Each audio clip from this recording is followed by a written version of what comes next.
On this edition of the Double Eagle Golf Podcast, we have Dan Pohl, former PGA Tour player. Also, he played on the PGA Tour Champions. We also have George Bowman, also played in several PGA Tour events and PGA Tour Champions events as well. He is the PGA Pro at Akers Country Club out in Clarkston, Michigan. Gentlemen, tell you what, fall season's coming in, and it's so nice to hear you. How does your membership and your or daily fee players? How do they enjoy playing golf in 2025? Well, so far, it's this fall's been incredible. Yeah. This last month and a half run we've had, it's couldn't ask for a better season. So hopefully it continues on deep into October, and we get some players out here and watch the colors turn and put her to bed. Yeah, it's been a long season. We look at it like, okay, you start getting that April, and then all of a sudden things kind of move through, and you got a lot of events going on. And George knows running those type of bigger events. We do a lot of charity events here, up to probably 30 some that are either tied to corporate or charity. So those are cool to have. But as the fall winds down, it's just basically hit and miss on weather. And if it's a nice day like it is today, we'll have people calling and getting involved. But it's been a great year, like George says, weather-wise. It's been good, and so the courses that I've played and that have been around have been in great shape. And now, as we lead through that long golf season and come into the Ryder Cup season, I'm sure George has got. He probably would have picked his team a little differently than Keegan did, but I thought the picks were about the same as that they probably should have been. Yeah, I didn't study the sheet too much, but it appears that because Bethpage is so long that they're looking for some length, right, Dan? Well, yeah, I think so, but really it becomes a putting contest. These guys all hit it long enough to length isn't even an issue anymore when it comes to there, especially when the dog legs are where they are at Bethpage. I mean, if you can cut some corners, and if you were go back in the day when you were John Daly length versus some of the other guys that you could take advantage of, like when he won at the PGA, he was taking it over bunkers that nobody else could go. But these guys are all pretty long, and to me, it's an iron player's golf course still. Par threes are very good. The idea of who you're pairing now is going to be very interesting, as we know that the four ball, when it comes out of the first matches in the morning, the USA has had difficulty in those. So I'd be very interested in who Keegan pairs with who, based upon having the rookies, and then you've got somebody like Scheffler, and finding out how Xander's playing, if he's got his game back completely. But I mean, you look at that European team, and they're strong. I mean, they're as strong this year. And I looked at when I played in '87. That's when the European tour team won on the soil in '83. They had come close at PGA National, and then in '87 they brought in Ballesteros, Olazabal, Langer, Lyle, Woosnam, Faldo, and these players that all were in top 15 in the world at the time. And they, except for a couple of matches which we should have won and we didn't, they were as strong as we were across the board. So I look at that European team, and I find it very interesting how some of those matches are going to be paired up against people, because they're strong, and they've got a lot of players that have played on it. They've got a lot of experience, and at Bethpage, I think that's what Luke Donald was going after. George, there's something to said about good play, but there's also something said about being able to handle situational stuff when it comes Right. to those team matches, and how a group like Hovland and Auberg, have played in the past, and also will be such a good pairing in either four ball or best ball. It isn't going to matter. They're going to be able to drown out a little bit of the stuff that's going to be going on. And so this is probably, and I've watched a lot of Ryder Cups and watched a lot of the pairings that'll go on. This is going to be a very interesting one to me, to who you put with who to match up against what other team. Yeah, being an American, obviously, all three of us are. I don't know if are we, because Americans feel like we're always the superpower and they're always the underdog. Would you rather play the underdog role? But they've won, so they're not really an underdog. But is it because we're Americans we feel they're underdogs? Because because of our tour and everything? Well, I would agree with that to a little bit there, George, because what'll happen is you'll see when you got Scheffler dominating as an American, everybody else thinks that, okay, if you got one guy out of 12, you're just going to beat him. I think one of the deals on the Golf Channel is about Seve and how he created the atmosphere that has been moving forward with these players to, that's all he wanted to do was, win the Ryder Cup and beat the US. And it's really parlayed into that where, the President's Cup, a lot of these guys play on the President's Cup and they win every year and there's not as much, competition on that side of it. So it's almost a given that these group of individuals, no matter who they are going to go and, beat this other team no matter what.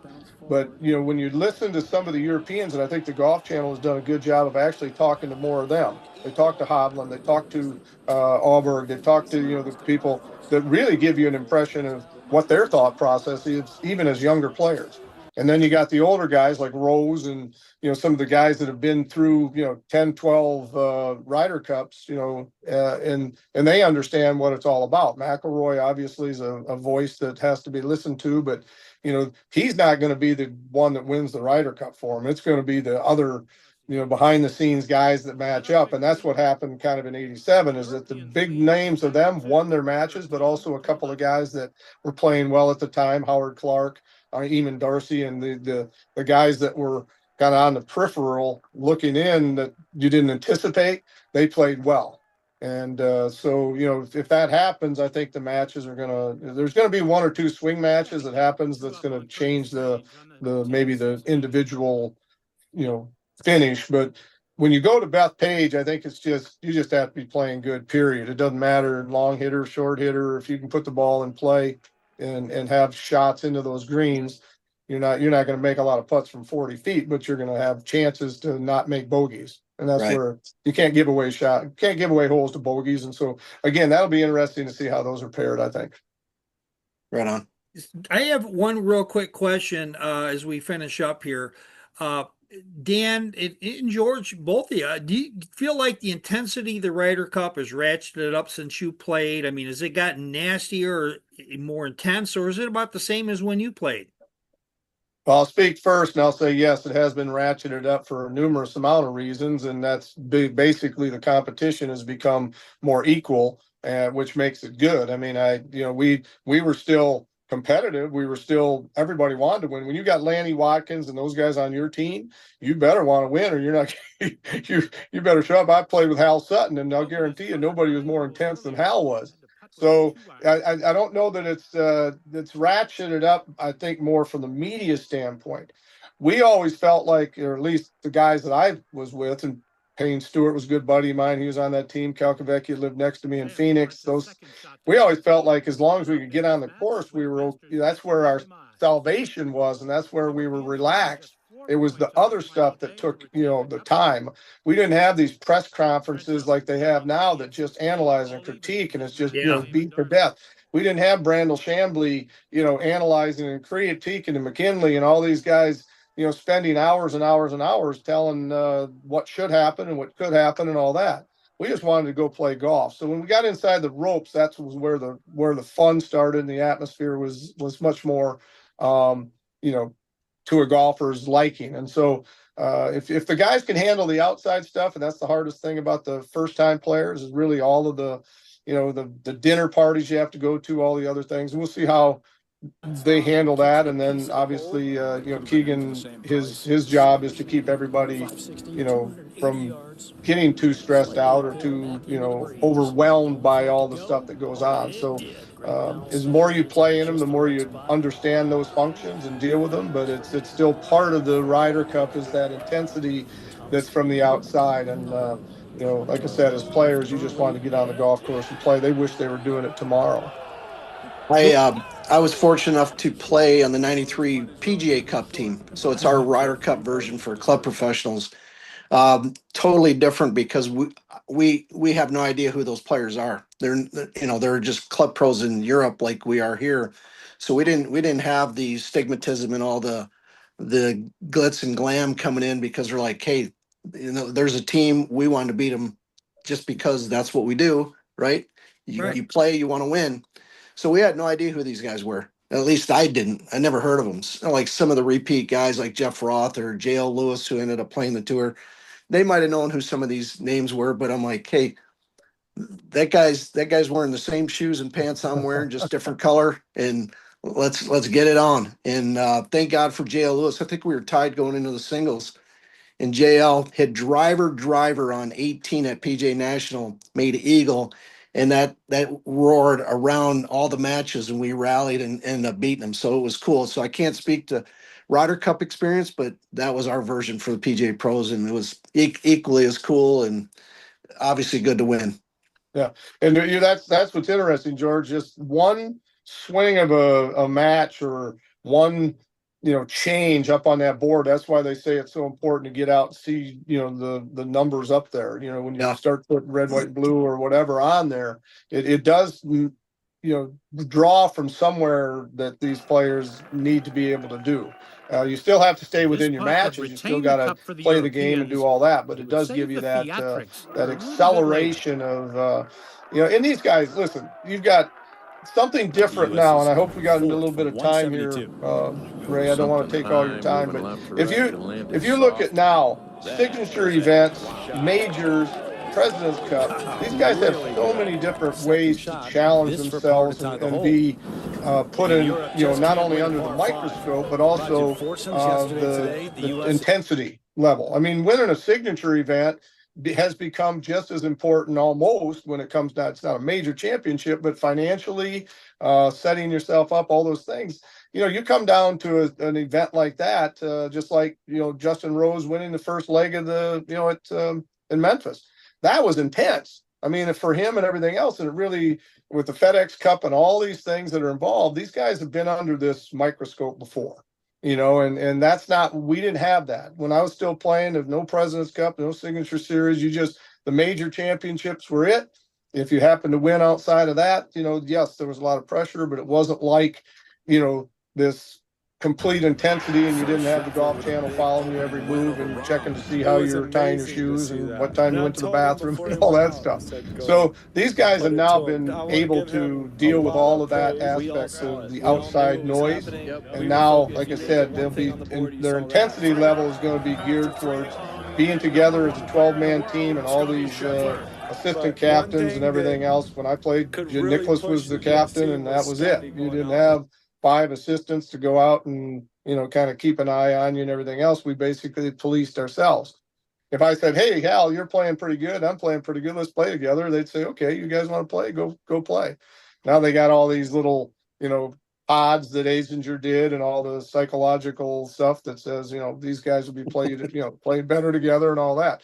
You just made the great point. You just wanted to play golf. You had a guy or 2 guys across the thing. You knew you had to do your job, and you went out. And that's what these guys have to probably get back into. Yeah. I think this is a good place to wrap it up. Dan, we want to talk a little bit about your career, but how about can we save that for another time where we can kind of get take a few minutes and just kind of have you relive some of that and have our audience out there just say, I remember Dan Pohl. I remember these things, but I'd like to hear it like a little more in depth and kind of be rushed. Is that something? Hey, let me interject, because I got one good Dan Pohl story with my experience. So Dan's just a couple years older than I am, but I was carrying leaderboard in his group at the Buick Open one year, and this is a transition from Woodwoods to Metalwoods, and I had enough nerve to ask him. I said, Mr. Pohl, why are you not using Metalwoods? He goes, because I've already caved 6 faces in. That was early in TaylorMade's move, wasn't it, George? That was like what, 80, 81-ish right there? Yeah, they made that transition and went from, a hard wood cut, to they were just starting the process, and they weren't thick enough in the middle, and I hit the ball in the middle of the face a lot. And so, there was quite a few of them that I caved. I wish I had a few of them. They just were you using Gamma Fire inserts in your woods? On the wood? No, I just had a laminated face. Yeah, I didn't. But those are that I don't remember George, because he would have been probably, heck, if that was the case, he would have been he was really in transitional mode if he was carrying that at age 20 something. He got to figure out what the heck he wanted to do. No, I was 15. Well, I didn't play. How old are you? 62. Oh, okay. They're 8 years difference then. Okay, that Yeah. makes sense now. Yeah. So you're like, what? You're out of college, right? On tour, Yeah, 23, I 4, got on 5. tour. Yep. I Yeah. got on tour when I was 23. Yeah. There you Cool. go. Good story. Good story. Yeah, Yep. I'd love to. Brad, just give me a holler anytime you'd like to do it, and we'll do that and get Georgie back out. If he's got stories like that, we'll do it. Yep. Well, that sounds perfect, gentlemen. We'll do exactly that. George Bowman, PGA professional, Oakhurst Country Club in Clarkston, Michigan. Dan Pohl, you own the Polecat Golf Club up there. And what actual town is that in Central Michigan? Well, it's in Mount Pleasant, and just It so is, for okay. everybody knows, I'm a part owner. I have two fantastic other owners, and John Kolhavi, who's one of the Central Michigan's big alumni guys, and also John Voigtman, who's another Central Michigan grad. So the three of us, between the two of them and my time here, Polecat's a place to play, and we look forward to anybody coming up and playing it for sure. But it's in Mount Pleasant, yeah, about a mile from the Soaring Eagle Casino, just north of it. Well, that's easy enough. Dan, what's the website address again for this episode? Well, you can just go to Polecat. I think it's just Polecat Golf Course. I think that's just the website there, and that'll push you on everything. I've done a lot of tips and everything else. There's a Pro Tip Tuesday, and I explain the golf course a little bit, go over hole by hole. So if somebody's just looking to find out a little bit about the golf course, they can certainly go on just the Polecat Golf Course website. All right, and George, what's the website there of Oakhurst? I know it's invited clubs, but let's get the whole thing right from the get-go. Yeah. www.oakhurstgolf.com. And there you have it. That's how you can get a hold of these gentlemen. They are two of the nicest guys in golf in Michigan. Very friendly and all that. And I can attest, George, he can make anybody, a horse's arse, feel like a champion when he gets done with them. You're a great people person, George. And I bet you're the same way, Dan. I try to be. He's my idol. I just try to be like Georgie. Yeah. That's all there is. Yeah. With you, they Yeah. might. Yeah, you might crush one of those drivers in on them, but I think we'll be okay other than that. Thanks, Not Jeff. anymore. All right. Thank Thanks. you very much. You guys have yourselves a wonderful one, and we'll talk to you very soon. Thank you very much. Perfect. Thanks, Roy. Thank you. Thanks, Danny. This is the greatest team of all time right here. These guys are unbelievable. This is a new era right here. These guys are young. They want it. They're motivated. They came here determined to win. I could see it in their eyes. So this is a very special group of guys. I'm really proud to present you and the United States team the Ryder Cup. It's so much bigger than just a singular tournament. It's about people coming together and doing something special for the game of golf. And I couldn't be more proud of Captain Strick and everybody here for throwing their hearts out and making this event the coolest experience that I've ever had in my professional golf career.